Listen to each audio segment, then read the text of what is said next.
Science study point में आपका स्वागत है। साइंस स्टडी पॉइंट लेकर आया है आपके लिए, आपके बेहतर भविष्य के लिए, दूर दराज एवं ग्रामीण अंचल के बच्चों के लिए सरल और सहज भाषा में कक्षा 9, 10, 11, 12 की साइंस और मैथ की क्लासेस आपके यूट्यूब चैनल पर सर्वप्रथम पहली बार। और विश्वास आपका, मेहनत हमारी, सफलता आपकी। कोई अभिकारक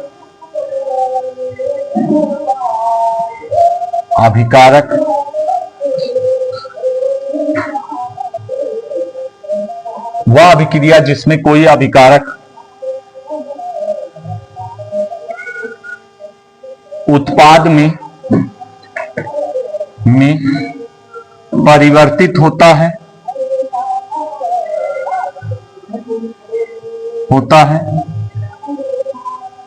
तथा उस अभिक्रिया में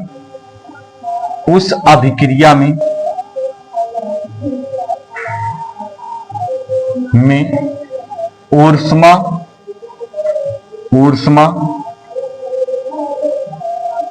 का उत्सर्जन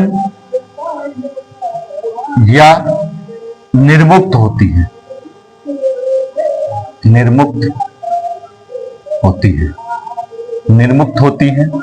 ऊष्मा क्या होती है? या तो उत्सर्जन होगा या तो ऊष्मा निर्मुक्त होती है।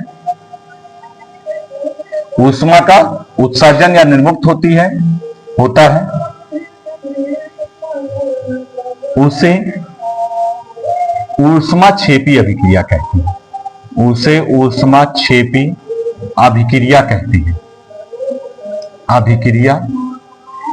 कहते हैं। जैसे एग्जांपल लिखेंगे, C+O2 CO2 C+O2 CO2 plus 90 kilo calorie ऊष्मा मुक्त होती है। कैलोरी ऊष्मा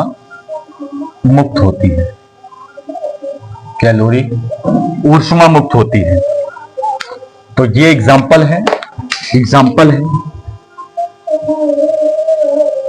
ठीक है, तो इस प्रकार से हमने ऊष्मा शोषी अभिक्रिया और ऊष्माक्षेपी अभिक्रिया के बारे में बताया।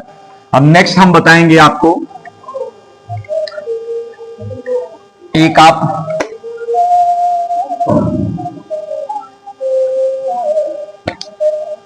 इस चैप्टर में एक हेडिंग है, अभिक्रिया है। नेक्स्ट आपकी अभिक्रिया है संक्षारण। ठीक है, तो संक्षारण क्या होता है? तो जब किसी धातु को,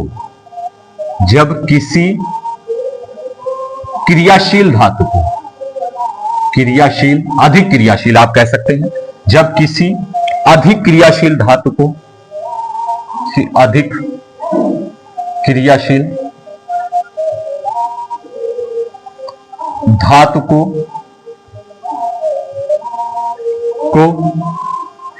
वायु तथा नमी की उपस्थिति में बाहर स्वतंत्र रूप से रख दिया जाता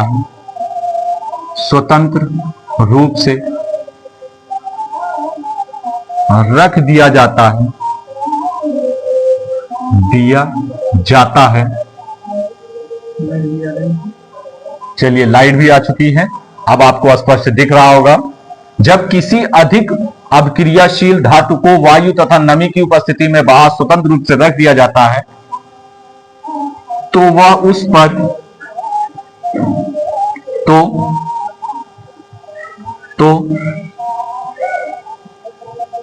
वायु तथा नमी की उपस्थिति में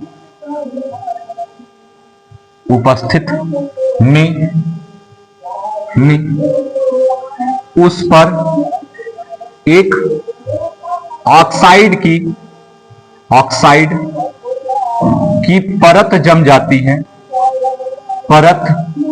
जमने लगती है, जमने लगती है,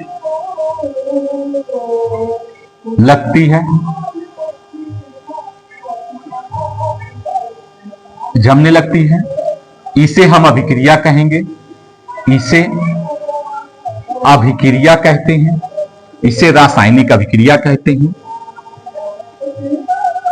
रासायनिक अभिक्रिया कहते हैं, अभिक्रिया कहते हैं,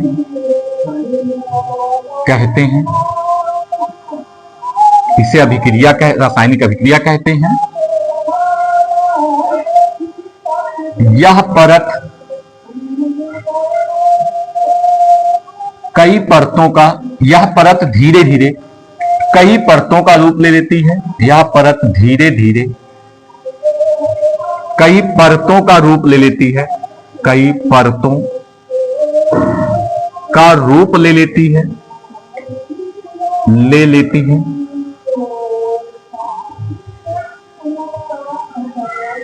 और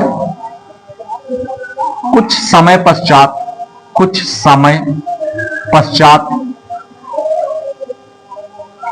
यह परत धातु से अलग होने लगती है,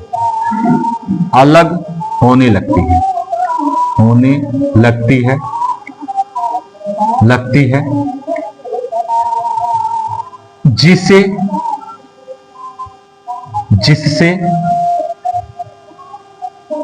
धातु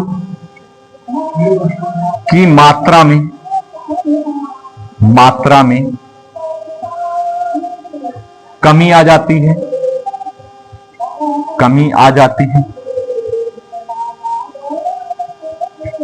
या धातु नष्ट होने लगती है। इस क्रिया को या इस अभिक्रिया को कह लीजिए, यह एक अभिक्रिया है, इस अभिक्रिया को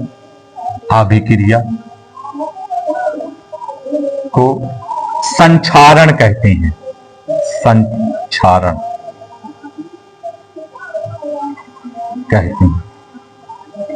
हम इसका रिएक्शन दिखाएंगे आपको कैसे, जो है जैसे लोहा है, जैसे एग्जाम्पल हम बता रहे हैं, जैसे लोहे को आप बाहर वायु या नम की उपस्थिति में रख दीजिए तो उस पर क्या लग जाता है, जंग लग जाता है।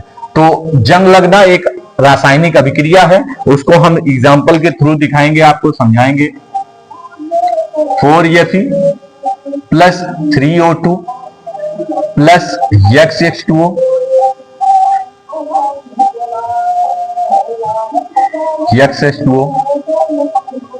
नेक्स्ट आपका 2Fe2O3 इंटू XH2O, इसे हम जंग कहते हैं। तो ये लोहे पर एक ऑक्साइड की परत के रूप में ये जम जाता है, ये लोहा है, और इस पर ये ऑक्साइड की परत जम जाती है जिसे हम जंग कहते हैं। तो यह एक अभिक्रिया है, ठीक है, जिसे संक्षारण कहते हैं या संचरण कहते हैं, संक्षारण। तो आपको हमने जो है संक्षारण के बारे में बताया, और हमने एक संचरण का एग्जाम्पल भी बताया, लोहे पर जंग लगना, ठीक है, लिख सकते हैं आप, लोहे पर जंग लगना, लोहे पर जंग लगना, ठीक है, ये हमने रिएक्शन भी दिखाया। अब नेक्स्ट आप लिखेंगे, लास्ट हेडिंग है इस रासायनिक अभिक्रिया चैप्टर में, रासायनिक अभिक्रिया चैप्टर में विकृत गंधिता, यह भी एक अभिक्रिया है, विकृत गंधिता। देखिए विकृत गंधिता क्या है, जब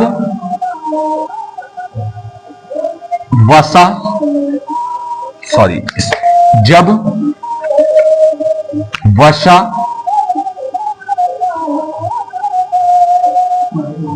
तथा तैलीय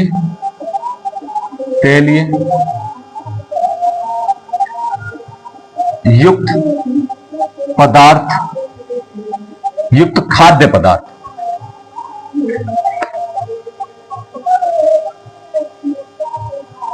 खाद्य पदार्थ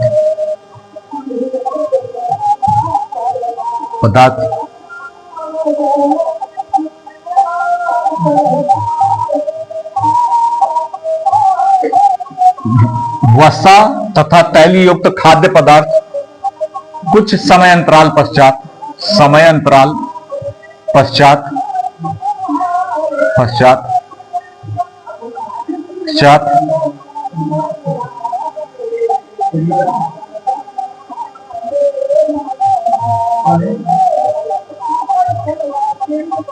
जब वसा तथा तैलीय युक्त खाद्य पदार्थों में कुछ समयांतराल पश्चात उनके खाद्य पदार्थों में, यहां लिखेंगे खाद्य पदार्थों में कुछ समयांतराल पश्चात गंध में परिवर्तन आता है या टेस्ट में परिवर्तन आ जाता है। गंध में परिवर्तन हो जाता है,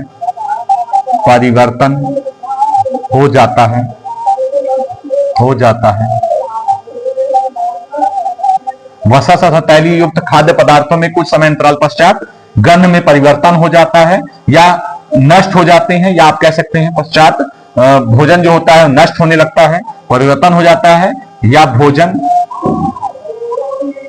नष्ट हो जाता है।